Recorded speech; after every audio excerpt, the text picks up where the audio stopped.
Starting, and we're live. Sports Lounge 257, Marcus Straxler, Charlie Hildebrand, Papa John here. Sport is the name. Last weekend before Lounge we is get the game, folks. Lounge is the game. Last weekend before we get into the football. Next week will be a football thing. 2 weeks will be a football thing. And 3 weeks is when the football will start. Charlie, how are you spending your last non-football, non-talking weekend? We're 3 weeks out. Confused, kind of like someone in their mid to late 20s going to a bachelor party where they're like, well, I need to make sure I have cash and that I also have some ones to tip and, that I take some anti-hangover pills ahead of time. It's sort of like preparing for it, except not for bachelor party or drinking things, just I don't know. Football. It's like taking that deep breath before you go underwater, and you have to hold your breath for 6 months. It's a long time. Marcus, next Friday we got football. We got it. And it's football here until the end of time. So this was the last weekend without it.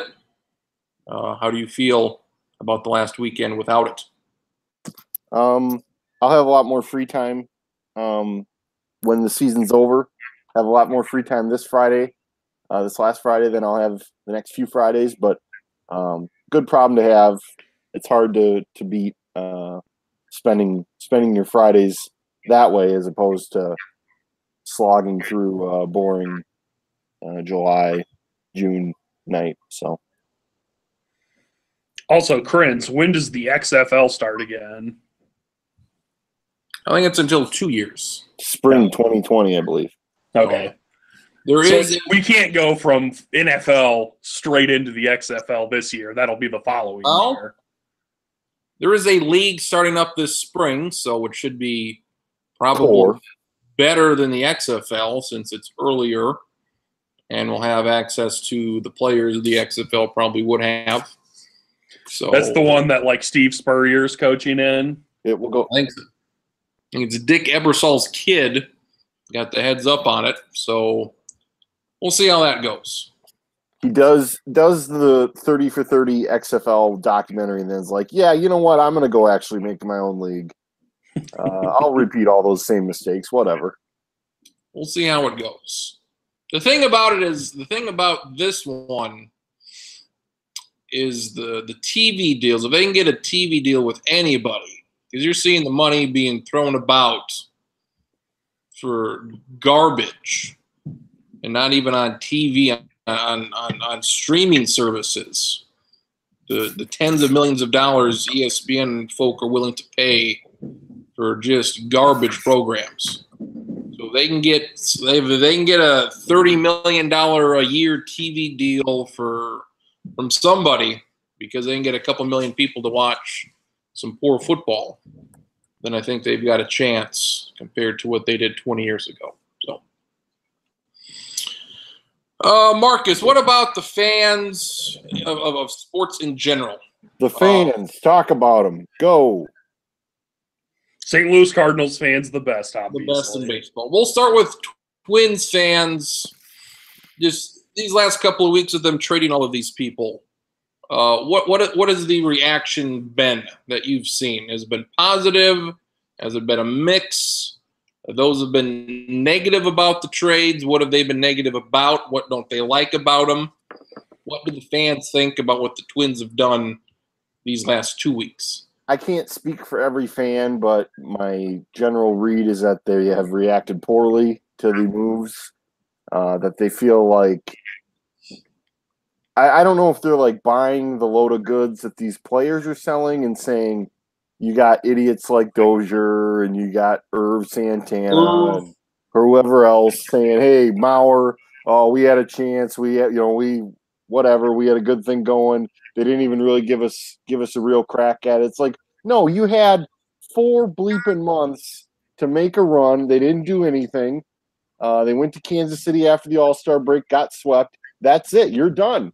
The farm system, I think people thought was okay, but not very deep. So they get some guys. They put more guys into the farm system. I don't have a problem with what they did at all. It's like this. They're acting like this is the first baseball season they've ever paid any attention to. They don't realize that teams do this all the time. When you've got guys on 1-year deals or short-term deals, and you have a chance to get rid of them when you're not a contender to load for the future, you do that. Now, I think there's a reason to maybe be a little wary because you look at the Twins' track record of developing talent recently. You've seen some guys stall, Sano, Buxton, Kepler to an extent. Rios has been mostly okay, but I don't think a lot of the people are even smart enough to put that together. I think they're just they like inflate the idea that the Twins historically don't spend money with these trade things, and that really has nothing to do with how this works. The Twins' payroll has been reasonably high, so it's dumb. Well, they had the Mississippi State guy. Was it first-round pick, second-round pick? Trevor Larnach or whatever his name is? Oregon State. Oregon State, that's the guy. And he's already in Cedar Rapids Class A. And I saw a comment on him by somebody that, oh, when are they going to trade him? Stupid stuff like that. Instead of saying, wow, there's this guy they just drafted 2 months ago and he's already an A-ball. Good for him. Charlie, how dumb do I, or maybe how dumb do you think the average fan is when it comes to things like this? How about like the Urban? We'll get into the Urban Meyer deal, but you've got fans protesting or showing their support for Urban Meyer, which they do, and then we saw what happened with Penn State and situations like this. What about those fans that seem like they have no sense of reality? Of we got to show support for our guy. They're going after our guy. Our guy's in the right here. I think the average fan, I don't want to say the average fan is dumb necessarily, but it's very easy to create your own little sports bubble where you only hear certain things about certain teams, and it's incredibly easy to fall into with anything. I mean, especially when you go into if you follow the right/wrong Twitter accounts that'll lead people to think a certain way, and you follow the right/wrong Facebook groups, and then especially when people are like, message boards, I'm going to start posting on these because these people get me, where everyone just develops these strange conspiracy theories that every sport, every team thinks that the league or the conference or the NCAA or ESPN is out to get them specifically. And it just becomes this weird self-fulfilling prophecy, which, to be fair, I mean, there was a time, I don't know if I truly thought that, but kind of thought that with Nebraska football when I was a junior in high school, until I found someone who, at the time, when USC won all the time, a USC fan complaining about how ESPN hates them and never shows them. And I was like, well, this is the most ridiculous thing I've ever heard. And then kind of looked at it more critically then, and it was like, oh, a lot of this is dumb. You should look at this more objectively as opposed, through the only Nebraska stuff matters. So I think that there's, and the problem is the more you care about a certain sport, the more likely you are to create your own bubble or echo chamber. And it's just, and that's what gets you in trouble, it seems like. Then how did that change? I mean, you said you were junior in high school, and you just get smarter and older and realize that's not true. It was part of that. And like I said, this was when, USC was always ranked in the top 3 and back when I regularly watched SportsCenter and stuff. And they talked about USC all the time. And I saw someone complain about how, they never talk about USC. And it was that the arguments and the talking points were the exact same that I had heard about Nebraska. And then it was hearing it through a different lens that I could objectively be like, well, that's not accurate. That made me say oh, I get it. This is what I sound like when I do this. And you sound like you're, wearing a tinfoil hat or whatever. Marcus, when it comes to the media and they think the broadcasters are against their team when we don't give a shit who wins a game, they think the newspaper's against their team when you don't give a shit who wins the game. Are they just don't know how it works? They're just on. You can tell them over and over. You know, we don't care who wins, but you've gotten calls and emails of you hate this person or you hate that person or you hate this team or you show bias one way or the other. Yeah. It just, I mean, how you can't even tell. I mean, you can tell them you don't care, but they still probably don't believe you. On what else can you do? Those people call, and then I tell them that I hate them now because they called me or they emailed. No, I think it's kind of like a two-part thing. I think one is that generally fans are not. They don't follow the sport like we would follow it. And it doesn't matter what level we're talking about. I mean, I think it could be hockey or baseball. The three of us have more than a cursory knowledge of all those sports, more than most people. And so when they just chime in with whatever dumb opinions they have, they're really not educated. And then I think there's just some people who they don't want to believe the fact. They want to believe whatever suits them best, and so that's why I think when they feel something about bias or they feel like Chris Fowler or Kirk Herbstreit screwed their team on the big said some sort of slight even though he didn't. It's more important to them to hold on to that untruth than to actually take into account what he really said or what's actually true. I just think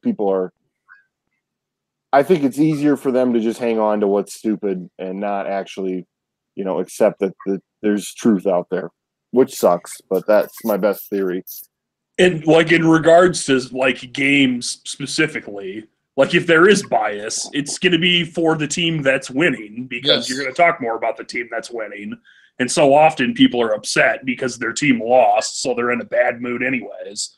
It's like, oh, well, how come you only talked about how this team was good? And it's like, well, because they won 45-10. So clearly they were better. So we're going to have a lot more to say about them because that's just how it works. Well, and I also think, I think sometimes there is credence to some of this stuff.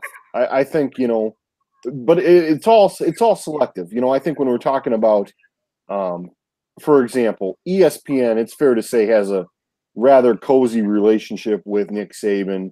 We're going to get into Urban Meyer. I've argued they've had a cozy relationship with Urban Meyer because those coaches have been on, College Game Day. Urban Meyer analyzed games. And, I think it's fair to take that into account. That doesn't just come from a place of, well, I'm just going to hate on him for the hell of it. So I think it's interesting that some of that's legitimate, and then there's a lot of it that isn't. Kirk Herbstreit stopped playing for Ohio State 30 years ago. And, yeah, he lived in Columbus. He may have somewhat of a, bias there, but I've never really seen it come through. So it's I think people, they just would rather hold on to what they believe than actually bother with the truth. Charlie, we've talked about this before, but have there been any recent examples, whether you've been at a game or at the office or whatever, where you get in a conversation with somebody or somebody says something and it's wrong or something, but you kind of hold back, you don't correct them and say, well, actually, no. This isn't how it happened, or that's not true. That's happened. That happens yeah.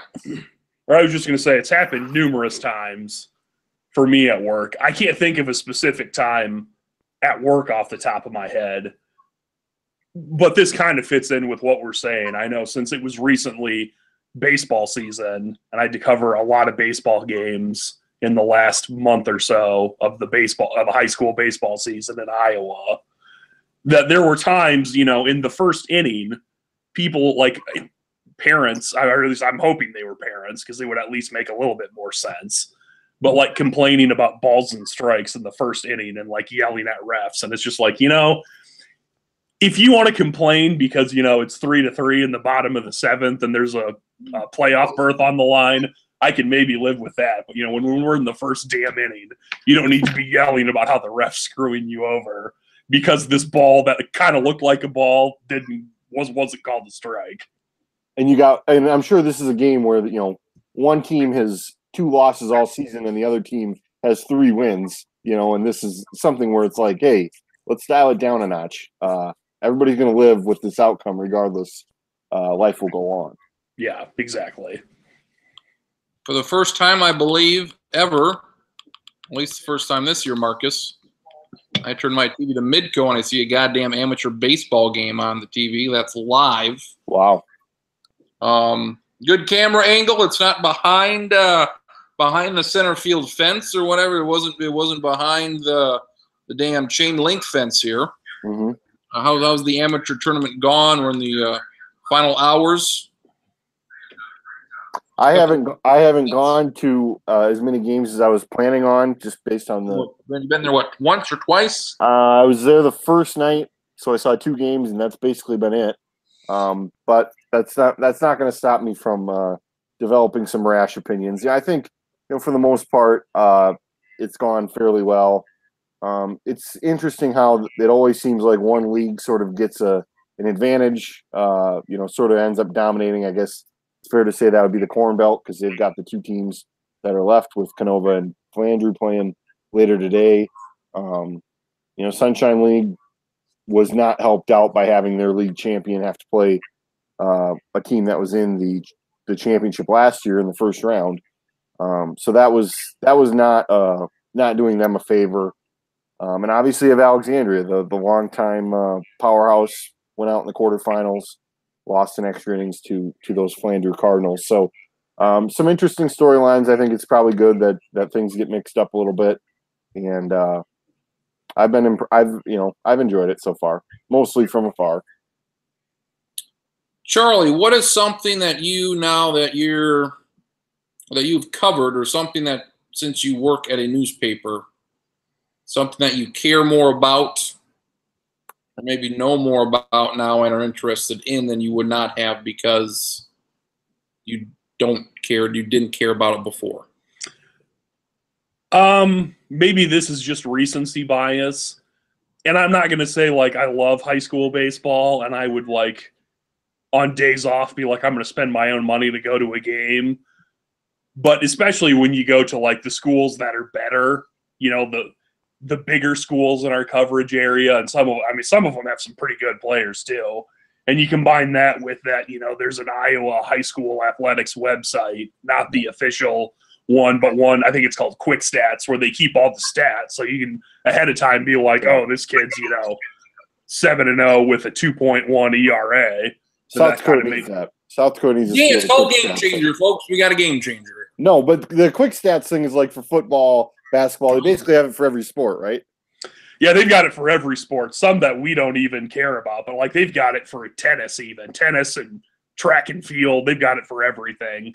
And through whatever deal, like now some of them don't, but like the high school coaches are required to update the stuff each week too. So it works incredibly well for us. Yeah. Could they have not done some more games on TV during this thing?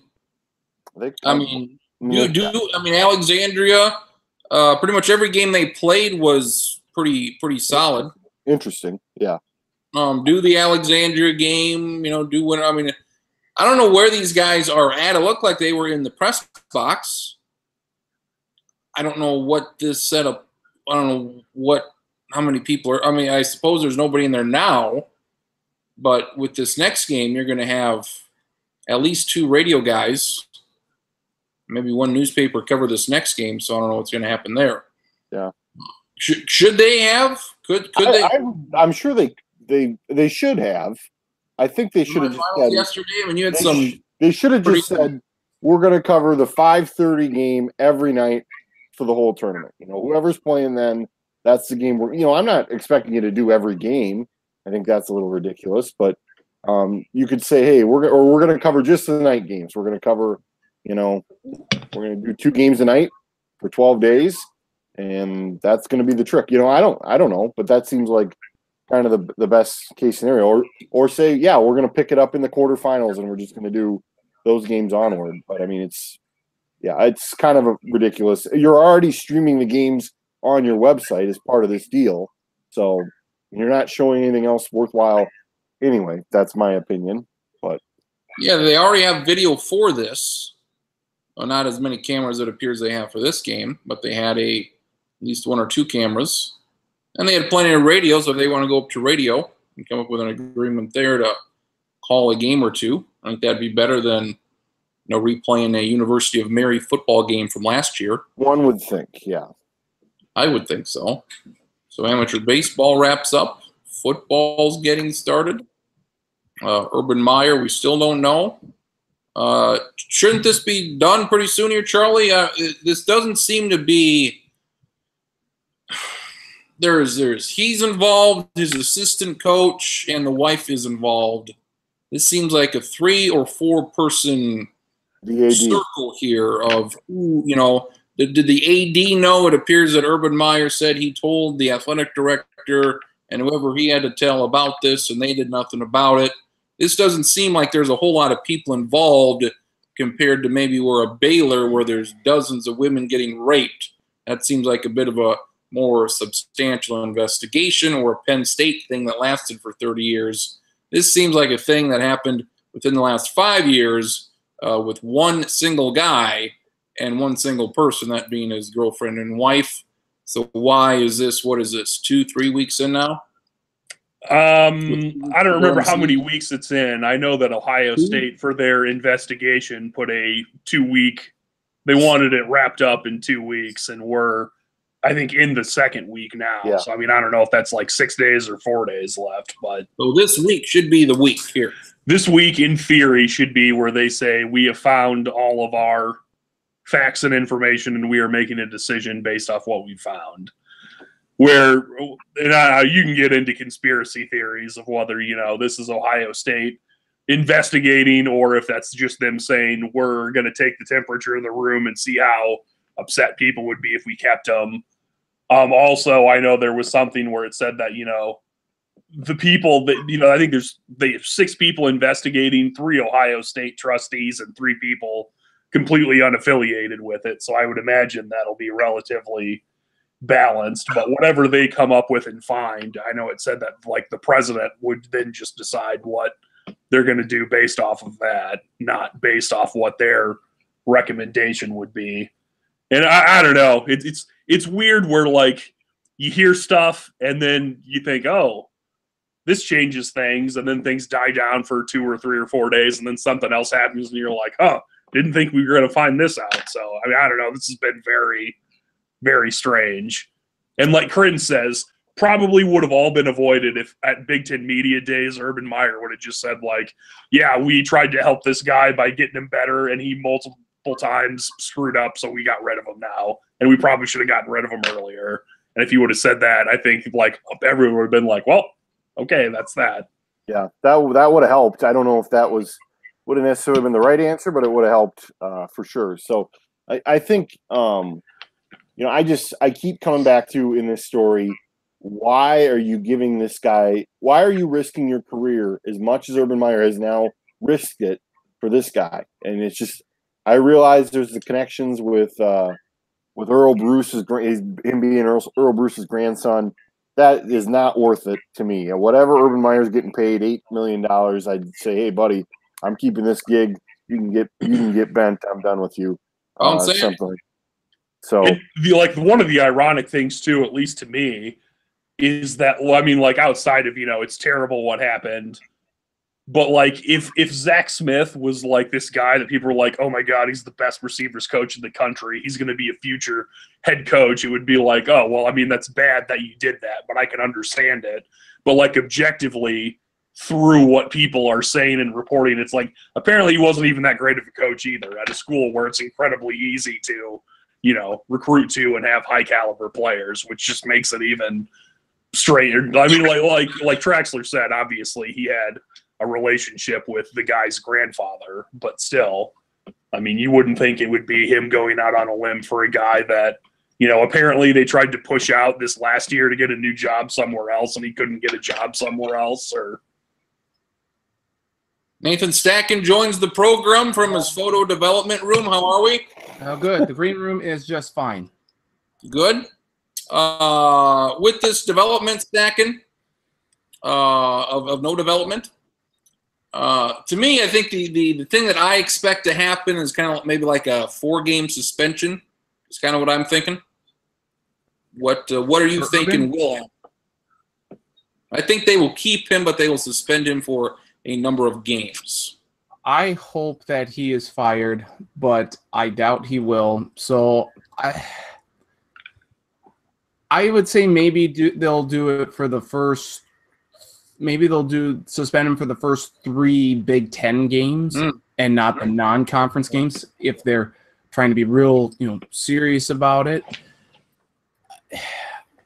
To me, though, there's been no new developments that have come out since they placed him on administrative leave. I mean, they placed him on administrative leave so quickly after the Brett McMurphy report that if nothing else new has come out, then, or if nothing has really helped his cause at all, then don't they kind of have to fire him? I mean, if we were talking that Charlie said what they put a 2-week limit, I guess, on this investigation or wanted it wrapped up in a couple weeks. Yep. So we should know here by this week. You would think they've got games starting in 2 weeks or 3 weeks. Yep. So we should probably know what happens.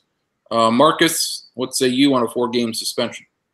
I don't know what purpose that really serves, to be honest. I think if you think that this was bad enough that he gets disciplined, then he gets fired.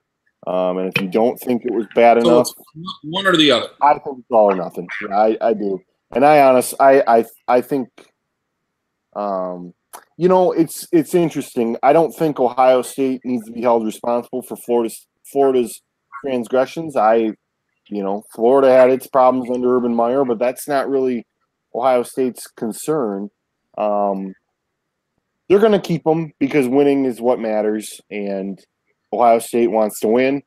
I just feel like the further we get away from the initial news breaking, the better off Urban Meyer is going to be. And so to this point, I think he's all right.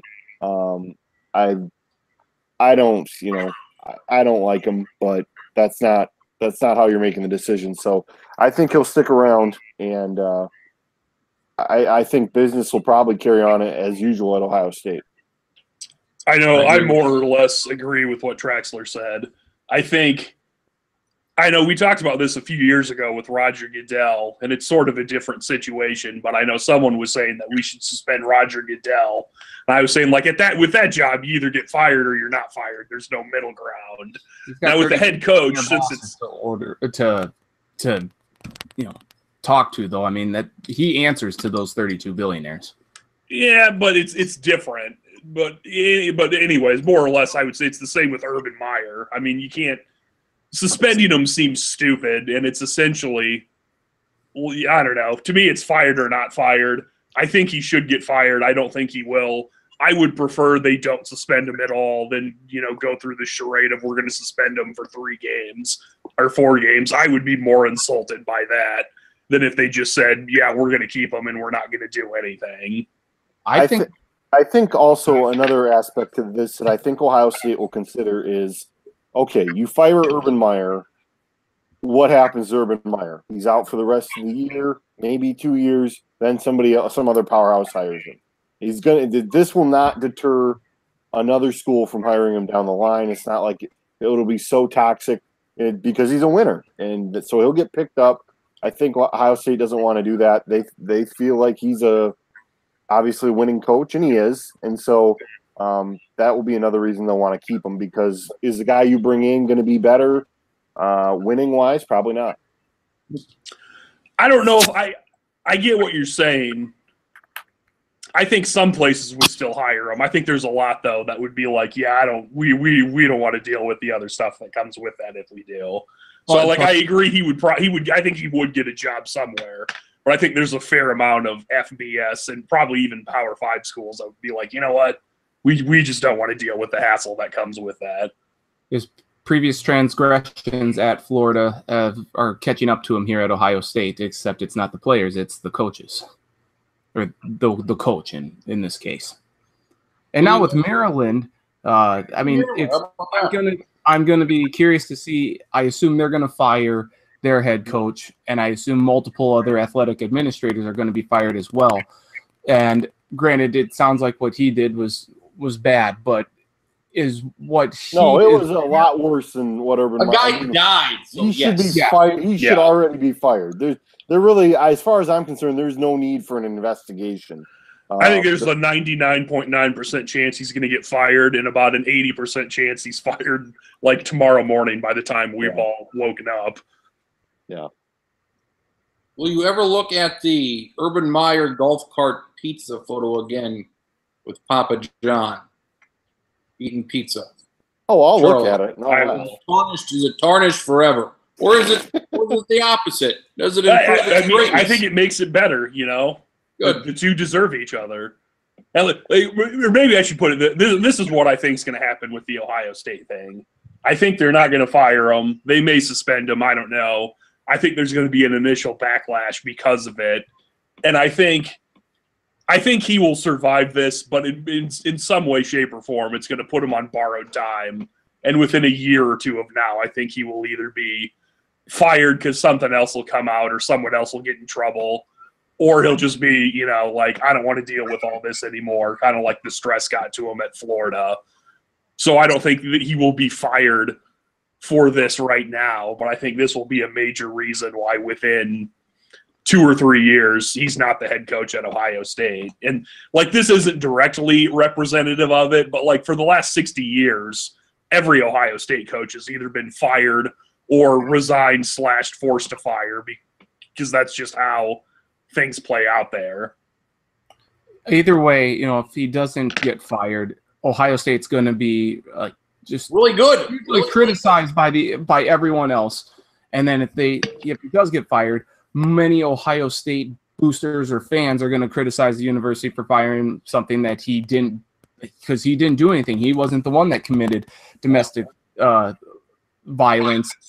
And I think that either way, Ohio State's kind of in a predicament that way. But I mean, they're going to say, oh, who cares, you know, to the people who want Urban fired if they keep him.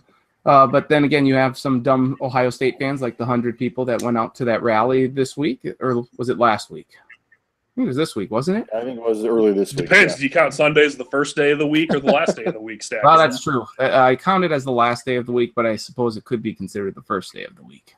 Those people are racist that consider it the first day.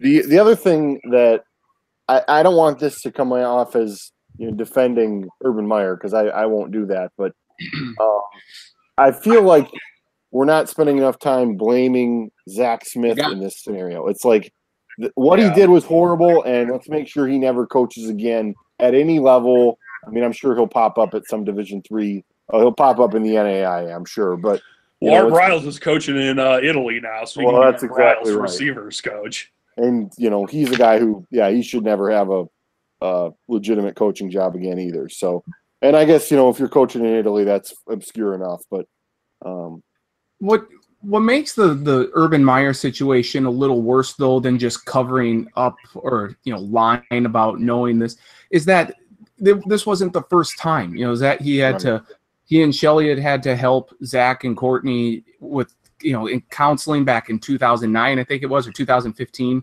something like that, you know, when he was down in Florida. So this isn't like, oh, it's the first time and I didn't want, you know, someone to get hurt. Like, there's a history here. There's a pattern. And you knew this was part of his personality that could come out. It's not like it came out of the blue. I think that's what hurts Urban Meyer a little bit more in this case, is that it's not just a one-time deal. He's known what Zach Smith is capable of here for the better part of a decade. And on top of that, it's a coach, not a player. I mean, it's bad if it's a player, but, like, I don't want to try to sound like I would be defending a player doing There's it. 100 players could, in life, you know. Yeah, and you could maybe convince me that someone at 18 or 19 like made a mistake that they could learn from, but, you know, like when you're abusing your wife when you're 30, like that's probably, and it's happened before. Like that's, to me, that's different than a high school or a college kid doing it. I mean, both would be bad, but when it's a player or a coach who's supposed to be, you know, in charge of these people, that's worse. Right. You're supposed to be instilling values and being a leader, a teacher, and you're not doing that at all. You're being a coward and a manipulative little liar.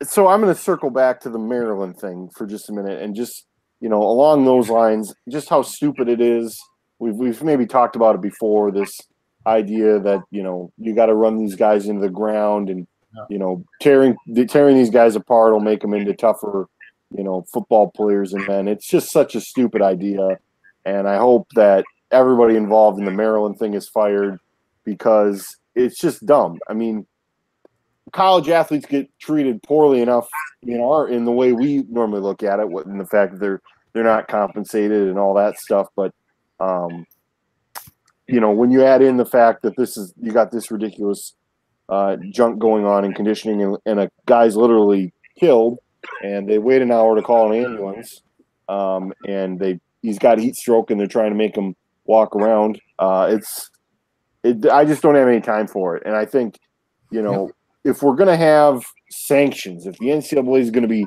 doing their dumb shit, let's crack down on this stuff while we're at it, because this is a lot. To me, it's a lot more painful and worth stopping than some booster buying shoes for some kid.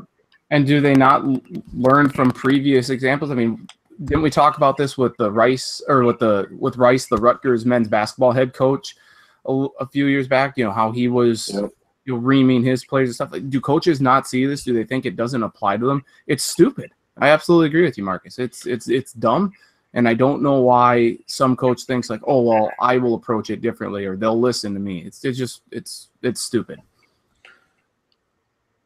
A couple of things that happened at Maryland, I know they had a list of everything. There were a couple that didn't bother me, but overall I agree that there's definitely a line that was crossed. I just remember I saw somewhere that they had all these bulletin points of things that they did, and they listed them not as bad to worse, and certainly by the end it was terrible stuff. But there were a couple things I don't know, there was something you're not supposed to eat in meeting rooms, and the guy was eating, so they slapped the food out of his hand. I don't have a problem with that. They said throwing stuff at players. If you're throwing a bottle, not hard, but an empty bottle, to be hey, you're asleep, wake up, I don't have a problem with that. But if you're whipping stuff at things and saying weren't they throwing dumbbells? Swearing. I don't know. You're throwing weights at these guys. I mean, weights. No, you can't do that. You can dodge the wrench. You can dodge the balls. Let's go. Weights you can't do. That's no.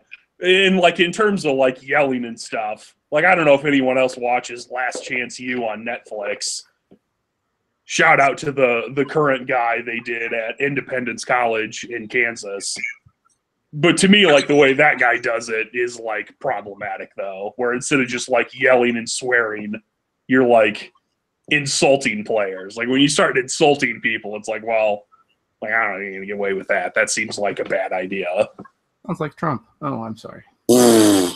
It's hard to say when people lie about certain things and nobody believes them. Then it always comes out that in fact they were lying. Like Lance Armstrong, I didn't do it. Well, yeah, you did.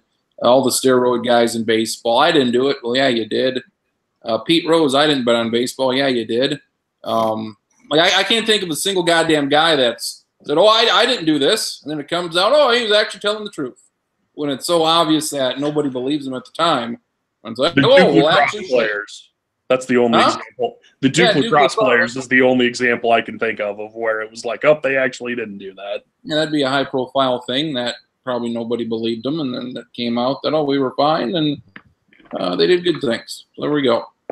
Brett McMurphy broke the story. Going back to the dumb 100 people protesting or supporting Urban Meyer, they were blaming ESPN when the ESPN had nothing to do with it.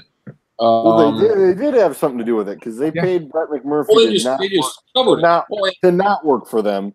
Yeah, they paid him to not work for ESPN while he broke that story. So good job, ESPN. These people think ESPN broke the story. Yeah. It's funny because they did other sites had this story up and were talking about it, and it took ESPN a good couple hours before they started putting it on SportsCenter and putting it on ESPN.com. And we believe this to be because of the guy who broke it. Well, yeah, some people think it's because they're more hesitant to say things about Urban Meyer since he used to work there. I don't know which it is. I lean more towards the McMurphy aspect of it. Either way, it's a bad look. Yeah. The other theory is that apparently ESPN had some sort of college football personnel seminar that day, and McMurphy dropped that story while that was going on, and so that's why they were so slow to react. I don't know if I necessarily buy that. That's why they were 4 hours late. Fuck that. But I also like the conspiracy that I like is that McMurphy dropped it at that time because I like that. Savage McMurphy. Because he knew that that's when ESPN would have that meeting. So whatever it is, we're all big fans of Brett. We are. Yep. Going back to the Maryland quick, what year is the coach in? Second? Third? Second. I think it's his third year. Yeah. I was just curious because who is arguably like the most prestigious like football player from Maryland right now in the NFL? Stephon Diggs, right? Probably. I was just curious if he was there at that time. I didn't know how long the coach was there, if he knew of anything regarding this at all. I think he also should be fired because he's going by DJ and he's an adult. So I think he should be fired for that. Marcus, how would Alexandria have done against Renner these past 5 years? And how did that game never happen? I don't know. I think it would have been very competitive. I think if the tournament wasn't already 12 days, they should have a true playoff like they used to between the two class champions. Honestly, they probably the next week say, all right, we're going to have a charity thing the next week. Yeah, we're going to play it wherever. We're going to have a 3-game series, Friday, Saturday, Sunday. We're going to play 3 games no matter what, and all the money goes to whoever the hell. To the Brett McMurphy Break College Football Stories Fund, to the whatever. They really should shrink the Class B tournament because there's only 48 teams to begin with. 32 make the tournament. Give some buys out. Let's get some buys. 24 teams, 8 buys. Let's go. Well, they should be seeding the top 8 as well. So yeah, that probably should. I can't guarantee that they didn't play over the last 5 years, but I'm pretty sure they didn't. So. I would still take Renner. I mean, I ultimately they are a deeper team, but it would have been very, very competitive. And I would guess Alexandria would have beaten them at least once or twice in that span if it was just a 1 game. I don't know anything about Renner and what they've got. So this is what they should do with the tournament. They should go through the whole season, and after the conference tournament, have a committee select the 4 best teams, and then they can play in a 14 tournament. Yeah, exactly. Would Condoleezza Rice or Bill Janklow be on this committee? Bill Janklow, the current status of Bill Janklow would be on there. Yeah. Dig up Bill Janklow. Yep. If you can't put it down, interesting. If you can't bring something down to him, then bring him up to us. Is my philosophy. Yeah.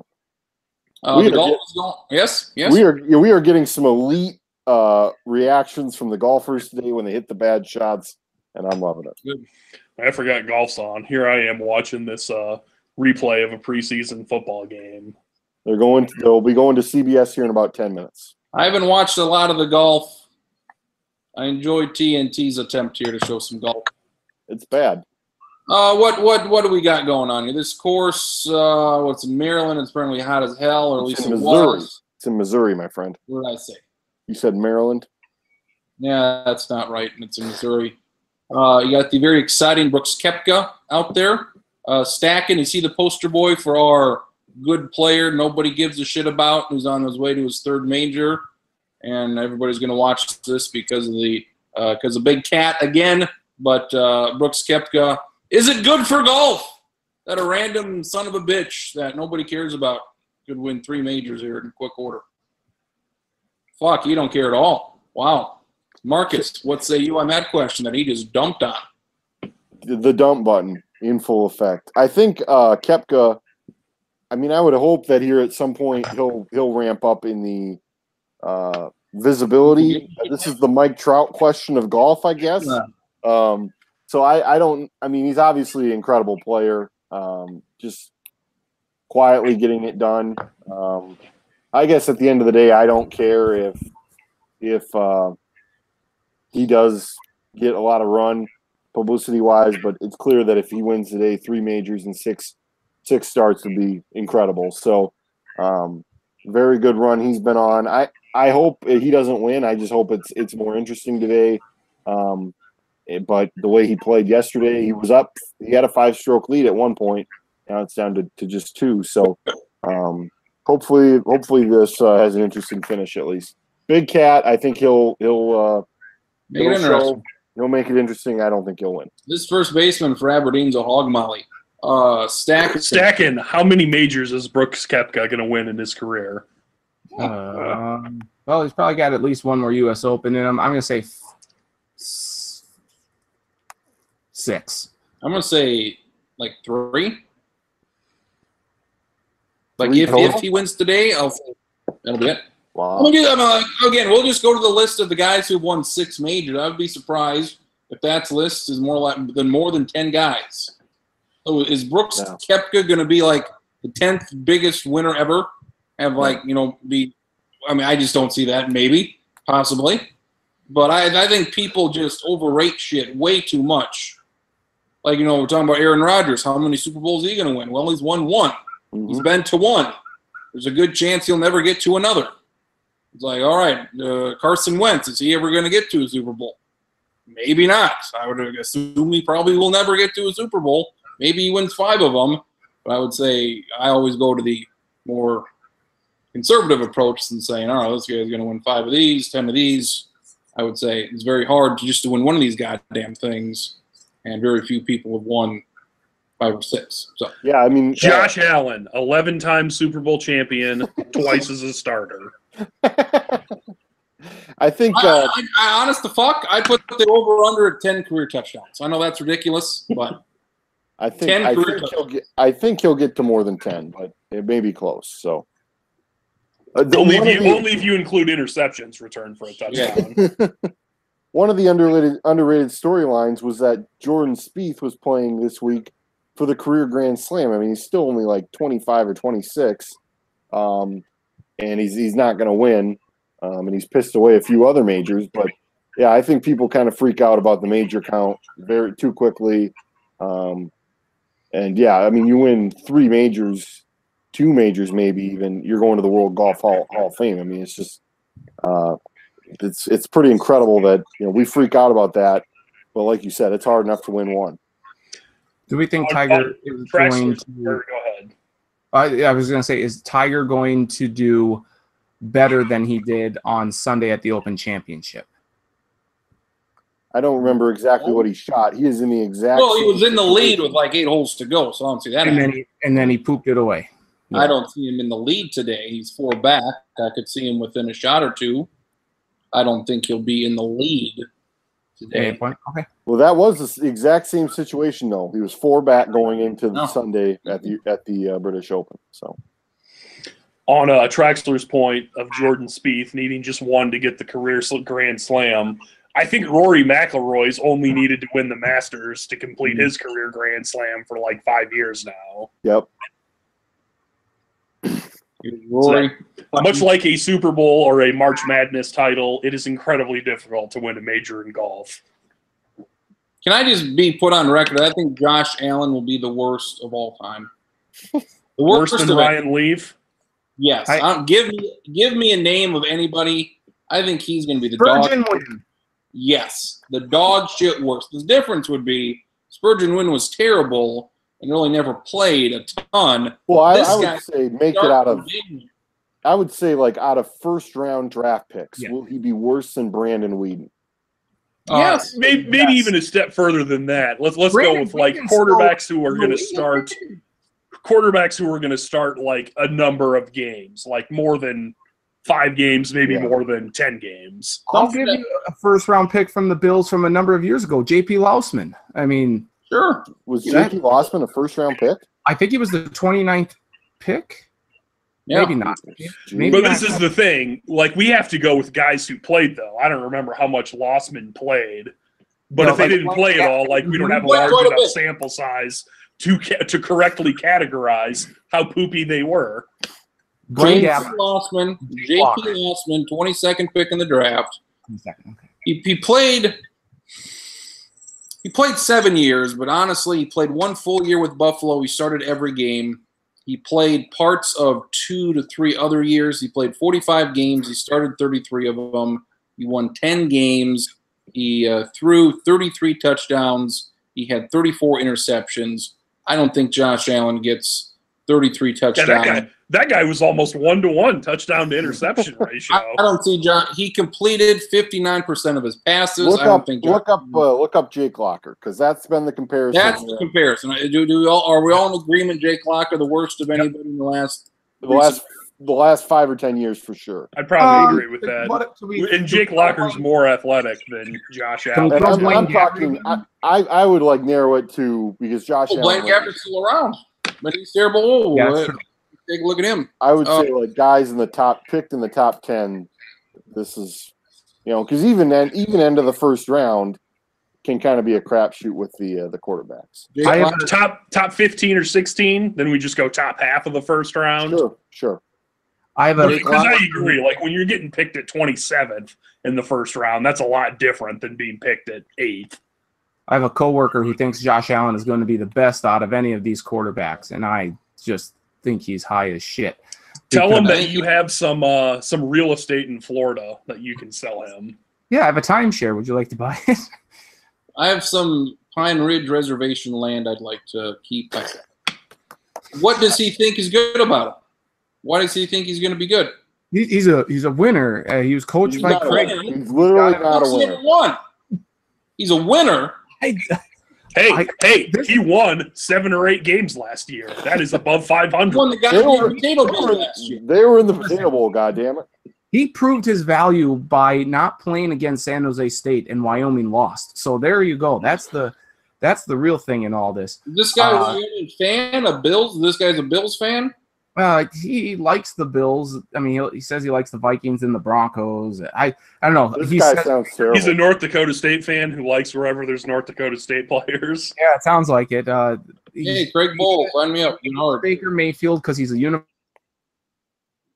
hockey and needs to He does or doesn't like Baker Mayfield? He doesn't like Baker Mayfield. Of course, I love Baker Mayfield. Why the fuck would this idiot like a guy who actually won a fucking Heisman who's actually worth a shit? Why would he? And because I've come out, I think Lamar Jackson's going to be the best quarterback out of this class. I think Baltimore's got a steal of a deal, but I mean, Josh Allen looked not very good. He looked great.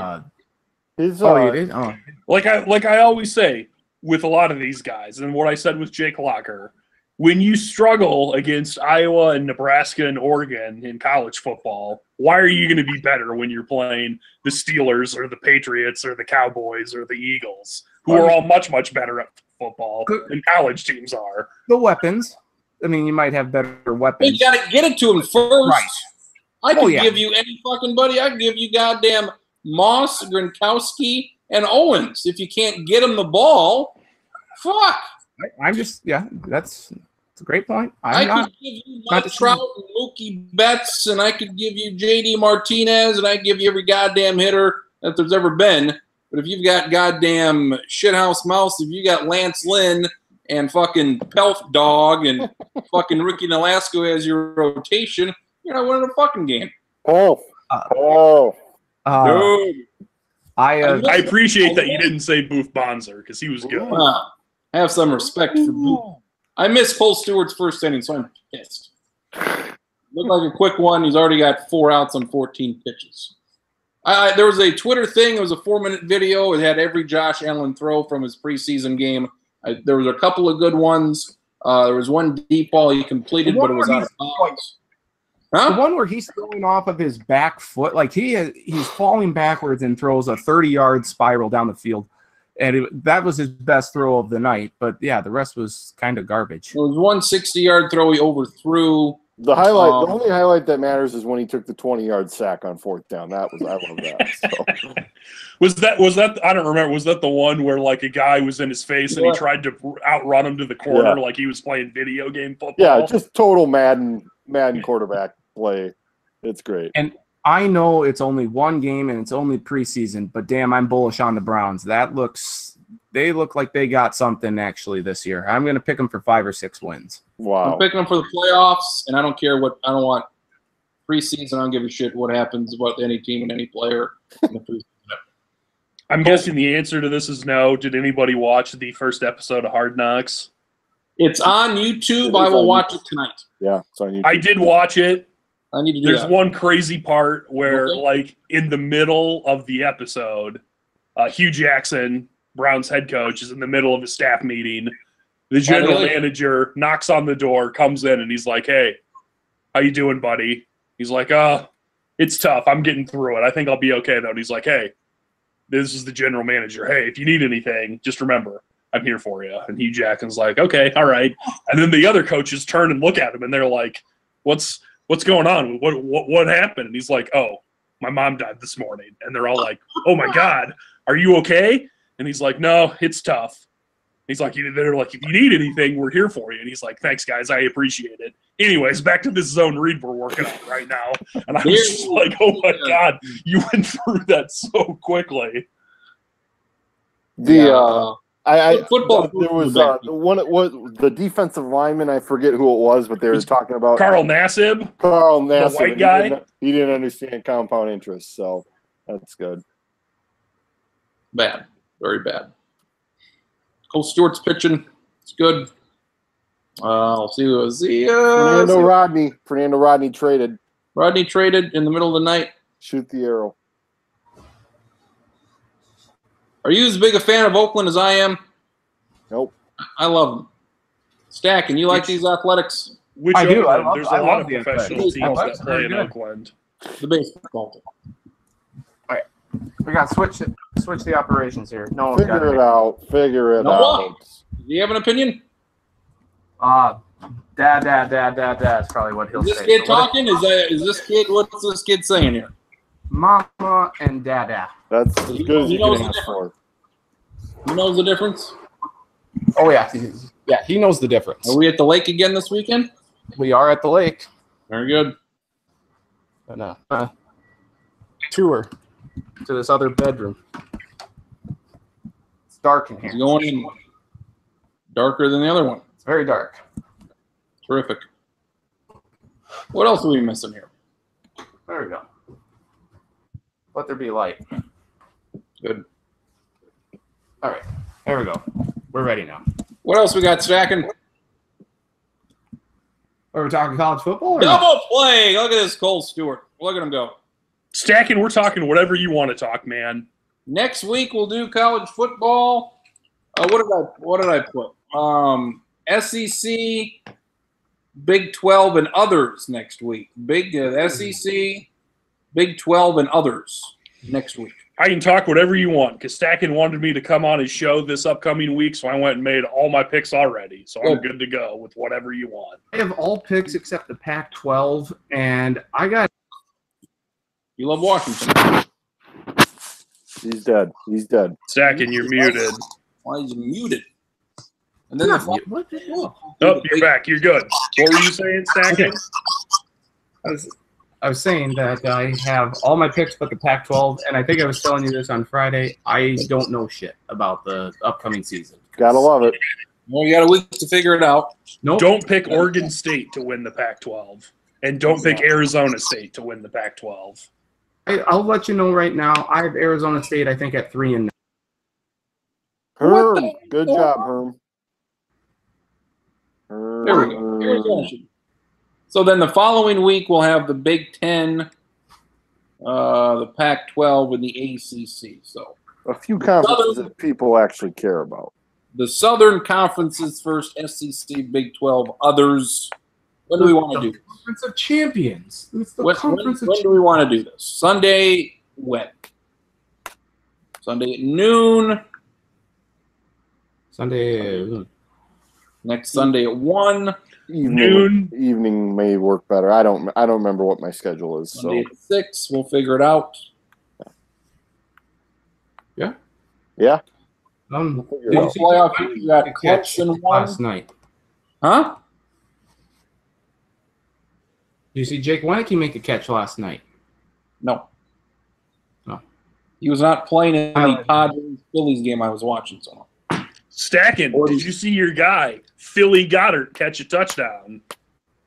Yeah, I saw he looks good. I've been my main energy has been focused on Jake Weineke because I know Goddard's going to make the team, but they already say Goddard's better than Trey Burton. And here's the thing about Jake Weineke, he's not going to make the team. So no, I think he's going to make the practice squad. Well, yeah, I think if he makes the practice squad, that'd be a great accomplishment. But Considering they have Brandon Zylstra ahead of Winicky, I think there's only room for one more white, small college Minnesota native on the team. So I think Zylstra's making the team, and Winicky's going to be on the practice squad.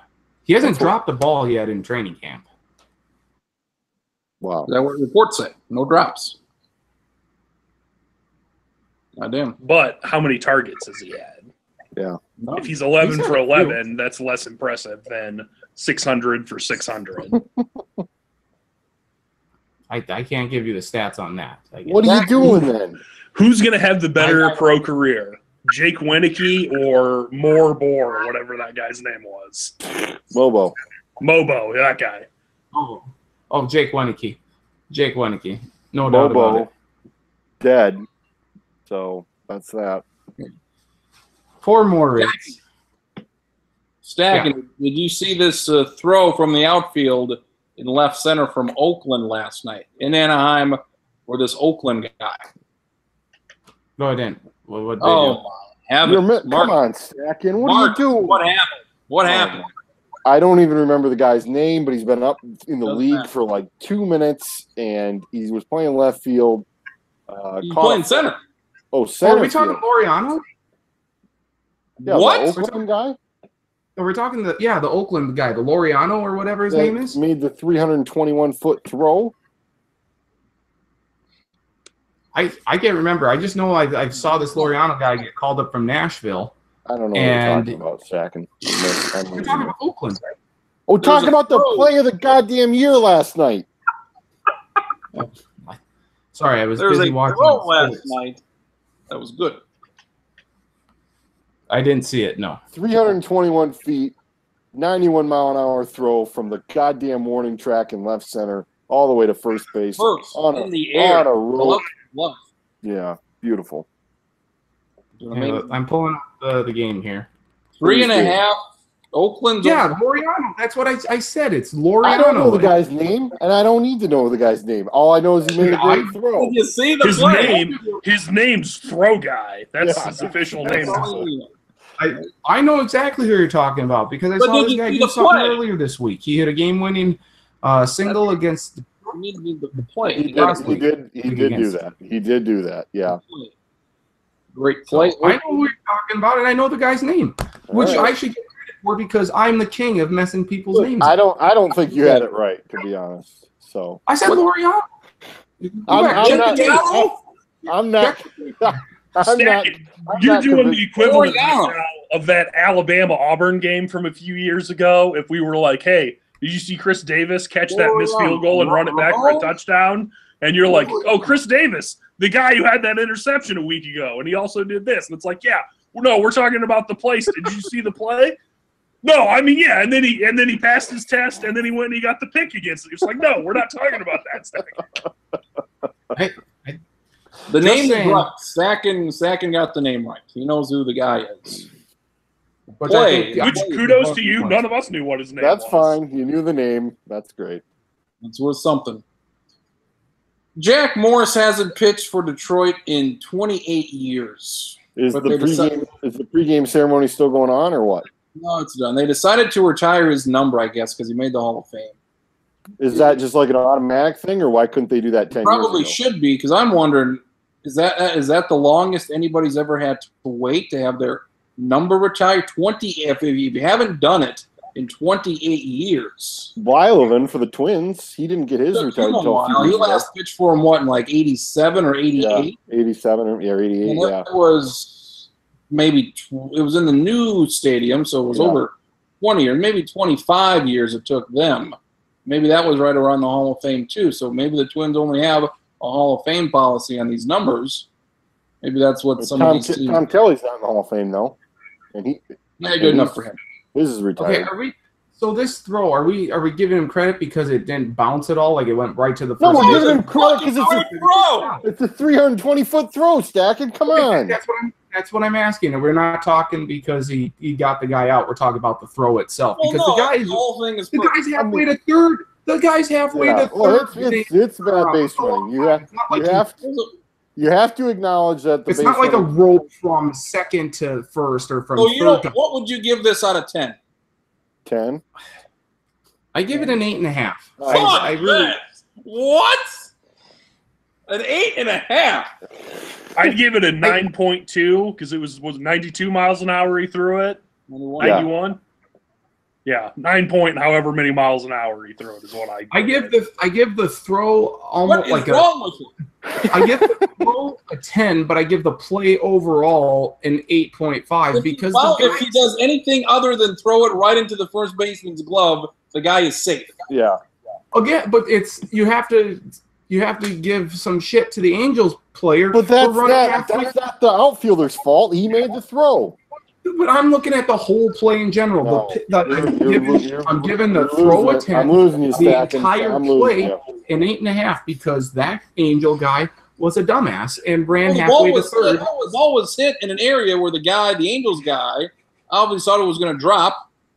So it was a good catch to begin with. So Stacking gives the Minneapolis Miracle a 7 because Marcus Williams overran Stephon Diggs, even though it was the greatest play in franchise history. Stacken's watching a Week 5 Packers game and sees Aaron Rodgers on the run thread the needle to double coverage 70 yards downfield.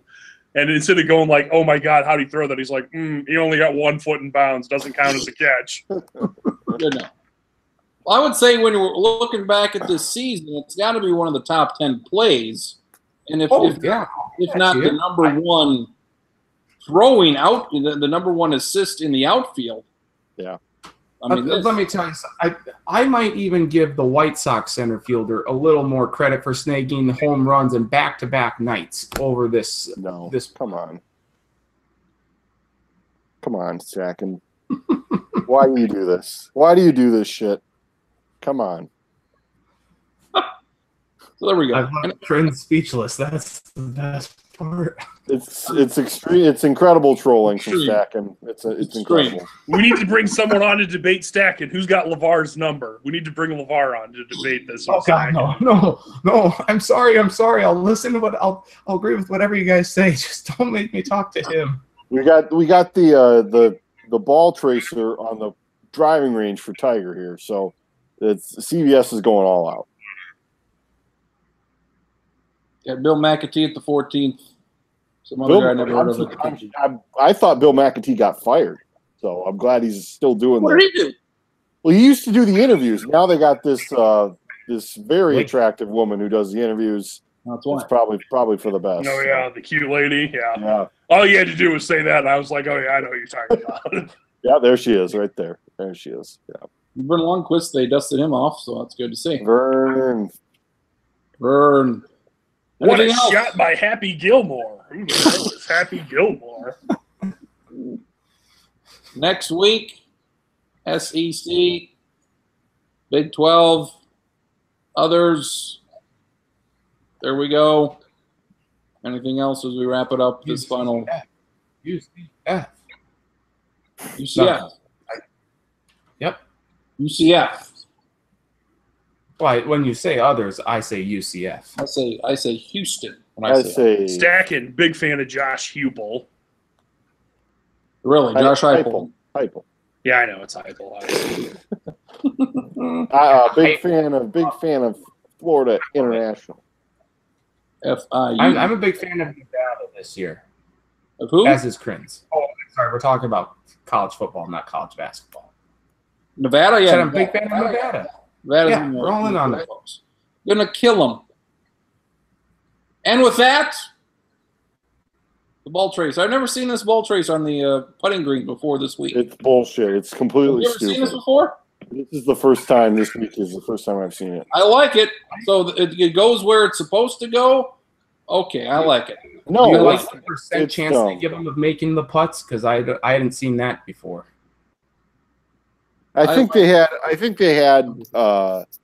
it before where like they had the two lines and then he took a completely different line and still made the putt. It's like, what the hell is this even about? Yeah, it's like Tiger Vision in video game Tiger Woods Golf, where it's like, yeah, all you have to do is aim 8 feet to the right and 11 feet to the left, and then you do it, and it's like, oh, sorry, you missed it by 6 feet. You didn't do it right. That's right. Oakland is 3.5 behind Houston, so that's something to pay attention to.